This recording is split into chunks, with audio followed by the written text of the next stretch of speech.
Hey, welcome back. I'm Chris, and today we're going to replace the band on this Charge HR. Let's do this real quick.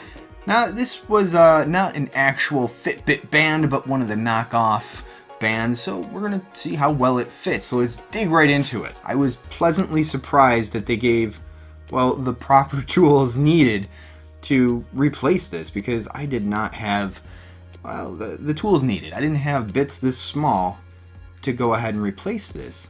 And honestly, it really shouldn't be much more than, well, taking out a couple screws, popping the actual unit into the other band, and tightening it back up. It should be just that easy. The question is, how well does this fit? Because it's not an exact OEM replacement, it's an aftermarket replacement. They even gave you a nice little pry tool to, well, help pry everything up and out. And then when you're using the little plastic pry tool to pry it out, right around where the heart rate sensor is, there's 4 clips, 2 on each side. So you kind of want to get your tool in between there and depress the clips and kind of pry up at the same time. It's pretty easy to do. It's not that difficult at all. And then once you have everything out, definitely be careful and gently remove everything. And then inspect those 4 clips to make sure that they're not bent out of place or anything. And in case you wanted to see what the inside of a Fitbit HR looks like, this is it. Now when you're prying, I would be careful and just probably kind of around where the screw holes are, and then kind of work your way around. Be very careful around this part of the Fitbit. It does break. It's broken on me before we even tried to open this thing.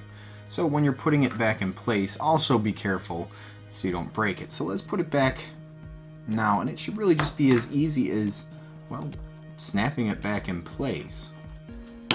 Do that again slowly, make sure those clips are going in nice, and the only other thing you might have to do is just pry up just ever so slightly and just a little tiny bit where the button is on the side, just so it clears the rubber and everything like that, so it goes in there nice.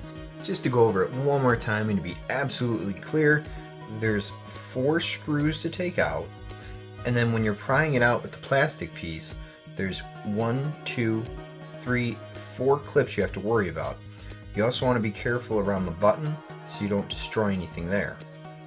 And with this plastic piece in general, where you charge it, you want to be very careful because that piece is delicate and that piece will break in half and you'll be super gluing it in no time at all. And then when you use this plastic pry tool, you want to insert it in so you're depressing those tabs and kind of gently pry it up. And you might also have to pry up on either end a little bit just to get it started, so that you can work this plastic piece inside there to pry it up. So as long as you're careful, it really shouldn't take too long to replace the band at all. Now unfortunately, my son, well, destroyed his Fitbit, that plastic piece I was talking about, completely broken in half. The only thing I could do was take the inner workings of my Fitbit and throw it in here for him. I don't use my Fitbit too much anymore, so you might as well utilize it a little bit more. And then I'll fix his, I'll super glue his together and get it fixed to where I might be a little bit more gentle with the Fitbit, and I'll wear that one. I mean, either way, it's the same thing, right? So, be careful with your Fitbit. It is delicate, but you can change your band. It's definitely doable. And, well, I'll see you on the next one. I thank you for watching, and I hope you enjoyed the video. If you found this video helpful in changing your band on your Charge HR, please leave me a comment below. I'd love to hear about it. Definitely consider subscribing and check out some of my other videos. There's over 300 videos at the moment, so there's plenty of content to binge on. Otherwise, I'll see you on the next one.